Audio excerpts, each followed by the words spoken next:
Alright, so I've been asked on more than one occasion, what do I do for reloading? What do my reloading supplies look like? So I just operate off of a single stage press. You're going to need your dies. Now, I still only reload ammunition that costs more than $1 a round, because if it costs less than that, it's just not financially feasible for me to reload that round. Like 223, even though it's like stupid expensive, it's still cheaper for me to buy the ammo than reload it. Now, like 308, 243, 300 PRC, yes, those are reloaded. That's reloaded ammunition for me. So you got your single stage press, then you got your dies. I run 3 different dies. Obviously, your decapper, your bullet seater, and then your crimper. So first you decap the round. Then you got to trim it, because if we're loading ammunition that costs more than $1 a round, you want the case the same exact size. I use these trimmers right here. This one's for 308. I like these because they're like a pencil sharpener. And I strongly recommend when you use this trimmer, you do not use sunglasses or safety glasses, because high velocity brass will come flying out of here. And let me tell you, when it flies into your eyes, it feels like a warm bubble bath on a cold Sunday morning. And I would really like to share that experience with you. So, alright, so decapped it, trimmed it. I just got a cheap tumbler. I'll roll in a picture of it because that's out in the garage, because the sound of it just drives me insane. So I can't keep it in the house when I'm trimming or when I'm tumbling. Now, we got the cartridge trimmed, decapped, cleaned. So then after all that, it goes into this bucket, and now you got to charge the round. I bought 2 different charge throwers. The Lee is more accurate. However, this is made out of plastic. Over long-term use, I could see problems with this. This can throw a little bit bigger of a charge, but it's not very accurate. This, like, let's say I throw 10 charges, 5 of them will be exact. This, maybe 1 out of 15, 1 out of 10, I don't have to screw with, otherwise I'm always adjusting what comes out of here. For some reason, this Hornady charge thrower is not accurate at all. I use a simple digital scale. I just got this one. I used to use, I can't remember what it is, but I'll have a link in the description and I'll roll in a picture of it. But that one was so old, I'm like, I better get a new one, because that one's probably going to crap out soon. It still works, but it don't. So first you got to take out the chamfer. You just put this in here. That just helps the bullet slide into it. It puts a nice little edge on there, so your bullet don't get hung up and you don't dick up your bullet. You got your charge thrower. This is what I used to prime with, just the Lee primer. You put your casing on there, squeeze this, pushes the primer in. So I throw the charge. Well, how I do it is I take the case, I put it on here, I zero it out. Then I throw the charge, put it on there, and then I start adjusting. If I gotta take a little bit out, I take a little bit out. If I gotta put a little in, I put a little bit in. Then I got the charge. Then I go back over to my single stage press and press on a bullet. Now you're probably wondering, well, hey, if you only load $1 a round ammunition, what's up with this? So this is a single stage for shotguns. This is for the end of the world. Because for me, the end of the world has 2 different situations. One, like the communists come and it's this giant rifle fight, whatever. And then the second one, the dollar crashes, we all go broke, and we're trying to get food, your basic resources, food, water, shelter. What this will allow me to do is take, like, birdshot ammunition, because I have all the castings, so I can cast it into slugs or buckshot or something like that. Or I have an absorbent amount of shotgun or lead in the garage, I can just cast buckshot. So I would take my hull, put it on there, and the reason it's a single stage and not a progressive is because of progressive it's really hard to do buckshot. This right here is only for slugs or buckshot. There's no reason for me to screw around with birdshot.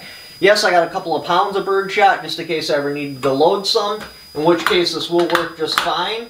But this is usually empty. This has usually got powder in it. So all I'm doing is manufacturing buckshot shells or slugs. I also got everything for 45 ACP. Like, I got buckets and buckets of cases of 223 and 45. I haven't got a 45 long Colt, but I haven't got a revolver for that yet. I need to get a revolver because that would be ideal. 45 long Colt, here, 45.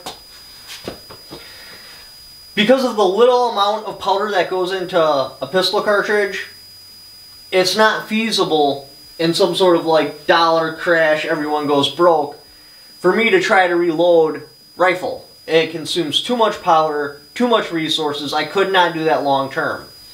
Shotgun shells, even if I find birdshot, I can tear the shells apart, change it into buckshot, and then put them back together with this press. So as you notice, I got some rifle stuff, but most of my reloading supplies is based around pistol, because I use so much less powder.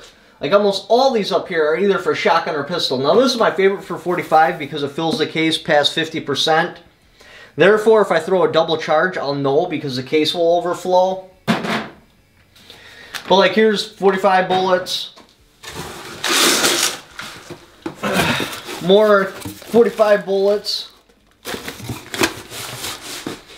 I could damn near reload 45 ACP indefinitely. Now I don't have a carbine, which I should have. I only got a pistol. And I would like to have a lot more powder. But I didn't have the kind of resources I have now until like the middle of last year. So I had spent all my money on loaded ammunition because I'd rather have loaded ammunition over reloading supplies just because it's more time efficient, and for me it's more financially feasible to just have the loaded ammo. But if I had to, if I absolutely had to, I could reload thousands and thousands and thousands of rounds of 45 ACP. Which again, I should probably get a carbine just because a carbine would be better than a pistol. However, I can use the pistol and it does have a threaded barrel, and I do have silencers for it sitting in the shop, so if I had to take one, I could and go full quiet. And that was the whole point of 45 ACP, is because I knew ultimately I was going to go suppressed. I wanted a subsonic cartridge.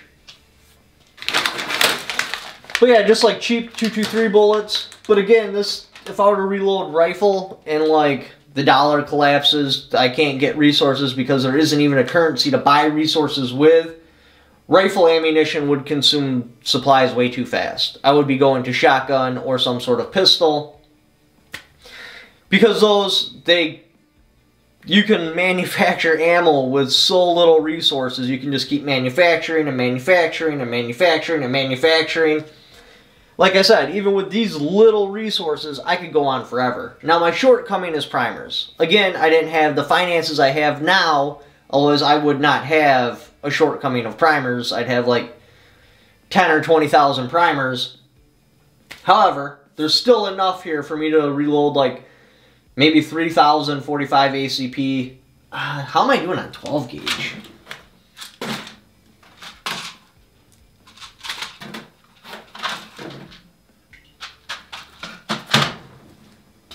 I think probably like maybe 500 12 gauge rounds. But again, I have the equipment to convert just normal birdshot into buckshot, so that's what I would do long before I touch any of these reloading supplies. Again, I'd also use all my loaded ammunition long before I touch any of these reloading supplies.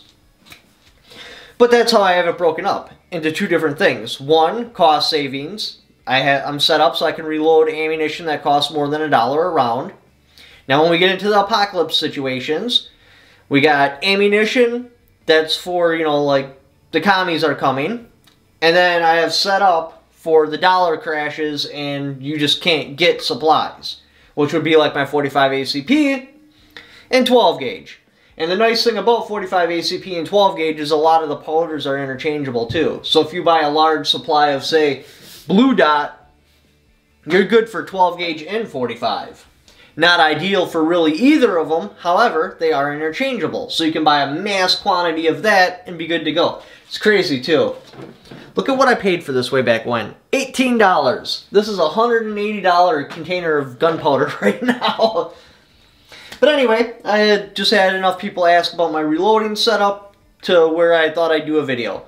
And you really don't need much, just very basic supplies. You don't need like progressive, make 500 rounds per minute presses. You can keep it very simple and meet your needs. I foresee the question coming up, if you could do it all over again with the resources you have now, would you do it the same and base your pistol caliber as like the end of the world survival and shotgun? If I had the resources now, I had back then, because this apocalypse, end of the world, reloading setup I got there, that was done in 2013. I cannot express to you how little amount of money I had back then. I would clear about 20 bucks a week. Like after all my bills and everything, I had $20 left over. At that time I smoked cigarettes, so that would cover my cigarettes and fuel, which basically meant I was walking to work most of the time, I was eating out of the food pantry, and smoking cigarettes, and still scraping a little bit together by doing side jobs like people's garden work and stuff like that to buy reloading supplies. So that's why I went in the direction I did. With the resources I had now, I would consider 223 just because of how many parts are out there for an AR-15, etc. But like for example, on a 45 ACP, on average, you're going to be loading between 8 and 10 grains of powder. A 223, the smallest one on here, is 20 grains of powder. So more than double the powder consumption. But I could just buy double the powder. And I'll have a more better rifle, more capabilities. So if I could do it all again, honestly, I would base my emergency apocalypse reloading supplies off of 223.